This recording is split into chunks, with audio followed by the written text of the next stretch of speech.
मजदूरों की मौत पर बड़े सवाल हैं। सीएम योगी के निर्देश के बाद यूपी की सीमा में कैसे दाखिल हुआ मजदूरों से भरा हुआ डीसीएम, ये महत्वपूर्ण सवाल। किन किन जिलों के डीएम और एसपी ने बरती है लापरवाही? दूसरा सवाल हमारा ये है, आखिर सीएम योगी के निर्देश के बाद भी अधिकारी क्यों बरत रहे हैं लापरवाही? उसके बाद एक अहम सवाल, औरैया में मजदूरों की मौत का जिम्मेदार कौन होगा? कौन जिम्मेदार है? यूपी और दूसरे राज्यों की सीमा पर क्यों नहीं की जा रही है ट्रकों की चेकिंग? पैदल चलने वाले मजदूरों को क्यों नहीं रोका जा रहा? देखिए, जब जब इस तरह के हादसे आए हैं, कुछ यही महत्वपूर्ण सवाल हमने उठाए हैं, लेकिन जवाब सिर्फ जांच तक ही सीमित होता हुआ नजर आया है कि जांच की जाएगी। तो मजदूरों की मौत पर बड़े सवाल हैं और ये सवाल हम जी उत्तर प्रदेश उत्तराखंड पर कर रहे हैं, अधिकारियों से, प्रशासन से और सिस्टम से, कि आखिरकार पैदल चलने वाले मजदूरों को क्यों नहीं रोका जा रहा? किन किन जिलों के डीएम एसपी ने बरती है लापरवाही? कैसे परमिशन दी गई आगे जाने की? आखिर सीएम योगी के निर्देश के बाद भी अधिकारी क्यों बरत रहे हैं लापरवाही? और औरैया में मजदूरों की मौत का जिम्मेदार कौन होगा? यूपी दूसरे राज्यों की सीमा पर क्यों नहीं की जा रही है ट्रकों की चेकिंग, ये जानना चाहते हैं। जब कहा गया है कि किसी को अनुमति नहीं, पैदल चलने वाले मजदूरों को क्यों नहीं रोका जा रहा? जब ये कहा जा रहा है कि आप पैदल मत जाइए, तो क्या उन्हें रोकने की कोशिश नहीं हो रही है? हो रही है तो किस स्तर पर हो रही है, या सिर्फ वो सब दिखावा है? ज्यादा जानकारी के साथ मयंक राय हमारे साथ लाइव जुड़ चुके हैं। मयंक, बहुत सारे सवाल तो उठा दिए, लेकिन जवाब मिलेगा या नहीं ये तो बात की बात है। फिलहाल अभी बताएं क्या कुछ अपडेट इसको लेकर, और प्रशासन की क्या है अब आगे की तैयारी? कैसे अब रोकेंगे? क्या कुछ अभी व्यवस्था दी जाएगी? देखिए नैन्सी, जो बात अभी आप कर रही थी, जांच की बात कर रही थी, वास्तव में ये देखना होगा कि जांच की जो आंच है वो कब तक परवान चढ़ती है, क्योंकि एक बहुत आसान शब्द है अधिकारियों के लिए जांच की बात कर देना। जहाँ तक अभी तक हादसे की बात है, अभी तक इसमें मृतकों की संख्या 24 पहुँच चुकी है और 30 से अधिक लोग इसमें घायल बताए जा रहे हैं।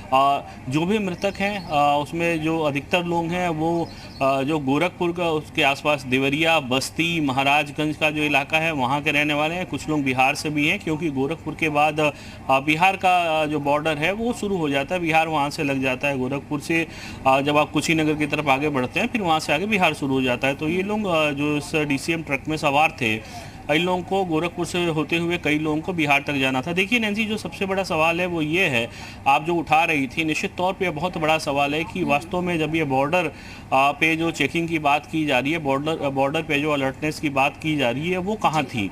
अगर एक ही ट्रक में 70 से 75 लोग अगर सवार हैं, तो निश्चित तौर पे ये चौंकाता है कि इतनी बड़ी संख्या में लोग निकल रहे हैं, और जो तमाम रोड पे पुलिसकर्मी खड़े हैं या फिर जो भी जिम्मेदार लोग खड़े हैं, क्या उनको ये लोग नज़र नहीं आते हैं या फिर जानबूझ के इन्हें जाने दिया जा रहा है? जिम्मेदारी निश्चित तौर पे नैन्सी पुलिस के साथ ही उन राज्यों की भी होनी चाहिए, जो राज्य अपने यहाँ से इन श्रमिकों को या जो काम करने वाले लोग हैं उनको इतनी आसानी से निकलने दे रहे हैं। एक तरह से ये भी कहा जा सकता है कि जो भी सरकारें हैं, जहाँ की भी चाहे वो दिल्ली से निकले हों, हरियाणा से निकले हों, कहीं से भी निकले हों, निश्चित तौर पे एक मौन सहमति है कि आप लोग निकल जाइए यहाँ से, अपने अपने घरों को जाइए। कम से कम हम जो है अपने आप को ये कह सकें हमारे पास शायद इतनी सुविधाएं नहीं है। आप जिन सुविधाओं की बात कर रहे हैं, आपके पास नहीं है व्यवस्थाएं, जिसकी वजह से आप आसानी से इन लोगों को निकलने दे रहे हैं, और ऐसे लोग काल के गाल में समा रहे हैं। निश्चित तौर पर वो चिंताजनक है, और ये पहला हादसा नहीं है नैन्सी। इससे पहले भी हम लगातार देख रहे हैं कि लोगों की मौत का क्रम रुकने का नाम नहीं ले रहा है। जिस तरह से लोगों की कोरोना से मौतें हुई हैं और जिस तरह से ये हादसों में मरने वालों की संख्या बढ़ रही है, ये बताता है कि निश्चित तौर पे इस पर बहुत गंभीरता के साथ रोक लगाए जाने की ज़रूरत है, और जो भी जिम्मेदार अधिकारी सड़कों पे हैं वो कम से कम इन चीज़ों को देखें कि ये लोग कौन है, कहाँ से आ रहे हैं। अगर उनके पास व्यवस्थाएं नहीं हैं तो कैसे उनको गाड़ियों का पास मिल जा रहा है, या क्या बिना पास के ये लोग आ रहे हैं? तमाम सारे बिंदु हैं नैन्सी जिन पे जांच होनी चाहिए। और निश्चित तौर पे जिस तरह से मुख्यमंत्री योगी आदित्यनाथ ने सुबह ही संवेदना जारी करते हुए जो जितने अधिकारी हैं जिला प्रशासन के, औरैया के लगे और आसपास के जिलों के साफ तौर पे निर्देश दिए हैं कि कि कहीं से भी कोई कोताही नहीं बरतनी चाहिए और जो भी बेहतर उपचार हो सकता है वो मुहैया कराई जाए जो लोग घायल हुए हैं। नैन्सी, ठीक है, मयंक बने रहिए हमारे साथ शोएब भी जुड़ चुके हैं। शोएब, जरा आप बताएं, क्या कुछ आपके पास जानकारी है? सवाल हम लगातार उठाते जा रहे हैं, जब जब हादसे होते हैं तब से लेकर अब तक जो हादसे होते रहे हैं, हमने हर बार सवाल उठाया है और सबसे बड़ी जिम्मेदारी तो तय करनी होगी, किसकी होगी? आप कैसे परमिशन दे देते हैं? डीएम वहां पर कैसे परमिशन दे देता है? एसपी कैसे लापरवाही बरत सकते हैं? ये तो फिर अगर जब कह रहे हैं अखिलेश यादव कि भाई ये तो हत्या के तौर पर ही देखिए, मृत्यु नहीं है ये तो।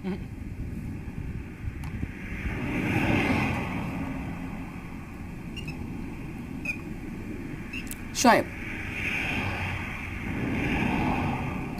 हाँ बिल्कुल नैन्सी, देखिए बड़ा सवाल यही है, जिस तरह से न सिर्फ उत्तर प्रदेश बल्कि आप महाराष्ट्र में देख लीजिए और उससे पहले मुजफ्फरनगर में भी इस तरह से जो मजदूर है उनकी मौत हो गई थी। और औरैया का जो हादसा हुआ यकीनन उसने सबको हिलाकर रख दिया है कि जो गरीब लोग हैं, जो मजबूरी में लोग आ भी रहे हैं, उनकी सरकार ये कह रही है कि तमाम तरह की व्यवस्था उनके लिए की गई है, लेकिन उसके बावजूद इस तरह से हादसों का शिकार वो हो रहे हैं। मैं नोएडा में मौजूद हूँ इस वक्त और कुछ ही दूर के बाद यहाँ से ये जो सड़क है वो एक्सप्रेस वे में बदल जाती है नोएडा, और यहाँ भी जो मजदूर है वो लगातार पैदल जो जाने का सिलसिला है वो जारी है। एक सवाल जो उठाया जा रहा है कि कैसे इन लोगों को आगे जाने की इजाज़त दी जा रही है? अगर पुलिस इनको देख रही है तो कुछ इस तरह की व्यवस्था क्यों नहीं कराई जा रही है जो सरकार की तरफ से कराई गई है, चाहे वो ट्रेन की व्यवस्थाओं के जरिए इनको भेजा जाए या फिर दूसरे जो जराए हैं ऐसे जिनके द्वारा ये लोग अपने घरों तक जा सकते हैं, उस तरह की व्यवस्था क्यों नहीं कराई गई? इनसे ही बात करते हैं। आप लोग आ कहाँ से रहे हैं? फरीदाबाद से आ रहे हैं। फरीदाबाद से, यानी कि हरियाणा से आप आए हैं? अच्छा, मुझे बताएं कि आप हरियाणा से दिल्ली आए और फिर दिल्ली से उत्तर प्रदेश यानी नोएडा में आप अब एंटर कर चुके हैं। आपको किसी ने रोका नहीं कहीं? जी अभी तो कोई नहीं रोका हमको, पुलिस वाले भी गाड़ी गई लेकिन देखा, लेकिन कोई कुछ नहीं बोला। कितने लोग हैं आप यहाँ? 10 9 है। जाना कहाँ है आप लोगों को? बिहार जाना है हम लोग को। तो आप बिहार पैदल कैसे चले जाएंगे? ट्रेन चल रही है श्रमिक स्पेशल, और आज तो नोएडा से भी स्पेशल ट्रेनें रवाना होना है उनको, तो आप लोगों को कुछ मतलब उसकी जानकारी है या नहीं है? किसी से संपर्क किया आप लोगों ने? जी हम लोग जानकारी की है, लेकिन बात ऐसी है कि जो पैसा था हम लोग धीरे धीरे खत्म हो गया। अब पैसा लग रहा है ट्रेन के ज्यादा, खाने का तो है नहीं, तो फिर टिकट कैसे लेंगे? समस्या यही आ गई। तो पहले जो ऑनलाइन हुआ था बताया जा रहा था कि फ्री में आदमी जाएगा, वो भी हम लोग कर चुके थे पहले भी, कोई उसका सुनवाई नहीं हुआ। फिर हम लोग हार के बोले कि यहाँ भूखे मरने से तो अच्छा है कि पैदल निकल जाए। और भी आपके साथी थे जो गए हो या जाने वाले हो, इस तरह के और भी लोगों की जानकारी है? पहले जो साथी थे हमारे वो उनके पास पैसा ज़्यादा था, 4-4 हज़ार रुपया प्राइवेट बस को देके वो चले गए। हम लोग सोचे कि चलो कुछ पैसा है, खा रहे हैं, आगे खुल जाएगा, काम करेंगे। अब तो ठेकेदार से भी मांगने पर बोलता है कि पैसा जो था तेरा तो दे दिया, अब काम ही नहीं चल रहा था, एडवांस कहाँ से दूँ, तुम लोग निकल जाओ घर। आप लोग, मैं देख रहा था कि कम से कम 20, 25, 30 किलोमीटर से ज़्यादा तो अभी तक पैदल चल लिए। बिहार तो इतनी दूर है, आपने एक बार भी ये नहीं सोच रहे कि कैसे जा पाएंगे आप लोग? बीच में खाने का क्या होगा? और जिस तरह के हादसे हो रहे, औरंगाबाद में इतने सारे मजदूर उनके हाथ से मौत हो गई, मुजफ्फरनगर में, तमाम जगहों पर, औरैया में आज मजदूरों की मौत हो गई है, इस तरह से ही वो ट्रक से जा रहे थे। तो ये तमाम जो चीज़ें हैं, तो जान का भी खतरा है आप लोगों की? जान भी खतरा, क्या करना, इससे तो मरना ही, ऐसे ही मरना है, तो क्या करेंगे? कितना बस के कहाँ जाएंगे बस करके? ऐसे इतना बस के कहाँ जा सकते हैं? चाहे यहाँ भी मरे या वहाँ भी मरे, लेकिन मरना तो ही है, जैसे क्या वैसे भोगना पड़ रहा है। मजदूर को सुनने वाला कोई नहीं है। नैन्सी, जो इन बातों से समझ आता है इन लोगों की, वो ये है कि मैंने एक छोटा सा उदाहरण इसलिए इन लोगों से ये पूछा कि ये तीसरे राज्यों में प्रवेश कर गए हैं, यानी कि हरियाणा पुलिस ने इनको नहीं रोका, फिर दिल्ली में आए, दिल्ली पुलिस ने इनको आने दिया, और फिर उत्तर प्रदेश में यानी कि नोएडा में इन्होंने एंटर किया, यहाँ भी पुलिस ने नहीं रोका, और ये लोग मजबूर है, जाहिर सी बात है कि अपने घरों को जाना चाहते हैं और ये पैदल चले जा रहे हैं। जब हमने इनसे बात की तो इनका यही कहना है कि पैसे नहीं है इनके पास, ऐसे में मजबूरी है, और जो रजिस्ट्रेशन करने के जो प्रोसेस है वो भी इनको नहीं मालूम कि ट्रेन के जरिए कैसे जाया जाए, कहाँ पर रजिस्ट्रेशन कराया जाए। तो ये तमाम तरह की जो दिक्कतें हैं वो इन लोगों के सामने है। यकीनन सरकार को इन तमाम चीज़ों पर ध्यान देना चाहिए। और जहाँ तक बात है कि एक सवाल ये उठ रहा था कि अगर पुलिस रोकती, तो यकीनन अगर पुलिस इनको हरियाणा में ही रोकती या इनसे बातचीत करती और पुलिस इनकी मदद उसके बाद करती कि ये बिहार जाना चाहते हैं तो क्या उसका प्रोसेस है, इन लोगों को बताया जाता। कोई कुछ किलोमीटर का सफर नहीं है, बहुत लंबा सफर है। ताकि अगर इसको देखा जाए शोएब तो ये लंबा सफर है, ऐसा नहीं है कि आप 2-4 किलोमीटर चलेंगे और अपने घर पहुंच जाएंगे।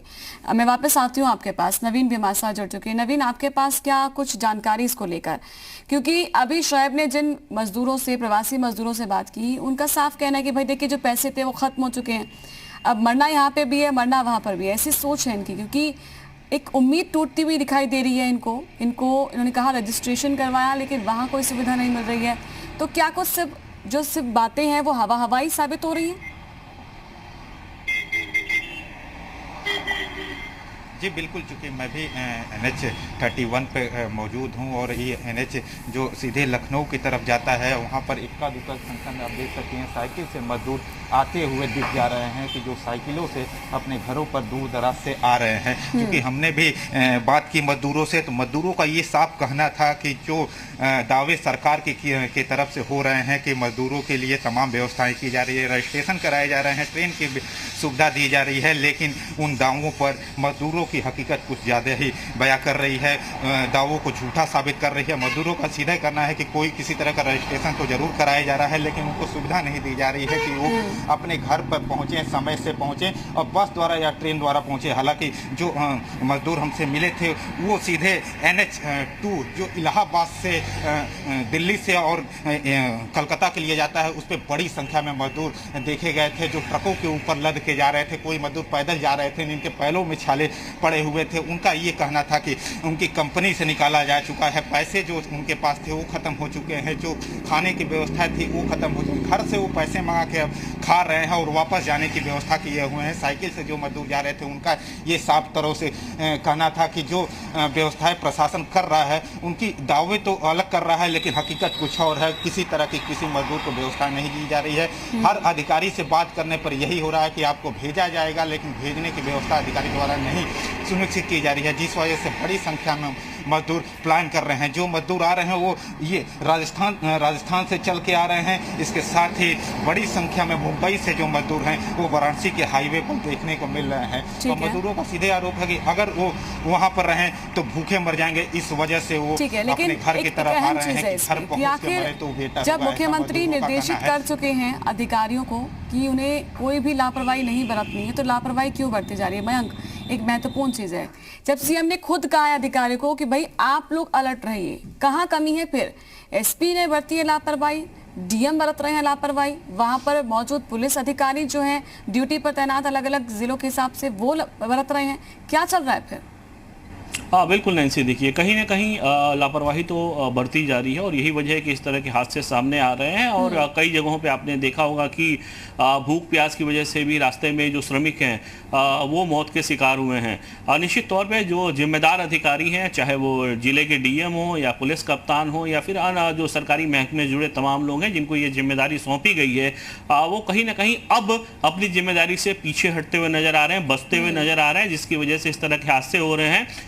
और देखिए सरकार द्वारा बड़ी कोशिशें की गई है नैन्सी, छोटी कोशिश नहीं सरकार की रही है। अब तक लाखों लोग अलग अलग राज्यों से जो है श्रमिक हैं उनको उत्तर प्रदेश लाया गया, यहाँ के अलग अलग जिलों तक सरकार ने पहुंचाया, लेकिन ये जो संख्या है ये उससे काफी बड़ी संख्या है। तो निश्चित तौर पे जो लोग जिन राज्यों से निकल रहे हैं जिम्मेदारी उनकी भी बनती है कि अगर उनको रोजगार मुहैया नहीं हो पा रहा है, उनको खाने पीने को नहीं मिल पा रहा है। जैसा हमारे सहयोगी नवीन बता रहे थे कि हमने जब मजदूरों से बात किया, लोगों से बात किया, तो उन्होंने ये कहा कि हमारे पास काम नहीं है, खाने को नहीं है, ऐसी स्थिति में अगर यहाँ मरना है तो अपने घर जाएं। तो निश्चित तौर से जब आदमी के अंदर ये सोच आ जाती है कि हमें किस तरह से ये जो लड़ाई है ये सर्वाइवल की है और अपने घर पहुंचेंगे तो अपने घर पे शायद हम सुरक्षित रहेंगे, लेकिन इसके बीच जो एक लंबा सफर है, हजारों किलोमीटर का जो लंबा सफर ये कर रहे हैं लोग, कम से कम जो चेक पॉइंट्स बनाए गए हैं तमाम मुख्यमंत्री द्वारा लगातार निर्देशित किया जा रहा है। कहीं ना कहीं ये कहा जा सकता है कि योगी आदित्यनाथ जी के जो आदेश निर्देश हैं उसका जो है पालन अधिकारी अब नहीं कर रहे हैं, जिसकी वजह से इस तरह के हादसे हो रहे हैं। और तमाम ऐसे दृश्य आपने अब तक जी मीडिया के माध्यम से तमाम लोगों को दिखाया है, लाखों करोड़ों दर्शकों को दिखाया है कि लोग किस तरह से ट्रकों में सवार होकर चले आ रहे हैं, किस तरह बच्चे पैदल चले आ रहे हैं, किस तरह महिलाएं चली आ रही हैं। तो क्या जो तस्वीरें जी मीडिया अपने तमाम दर्शकों को दिखा सकता है? क्या वो तस्वीरें यहाँ के जो जिम्मेदार अधिकारी हैं, चाहे पुलिस के हों चाहे प्रशासन के हों, उनको नजर नहीं आती हैं? ये एक बड़ा सवाल है। निश्चित तौर पे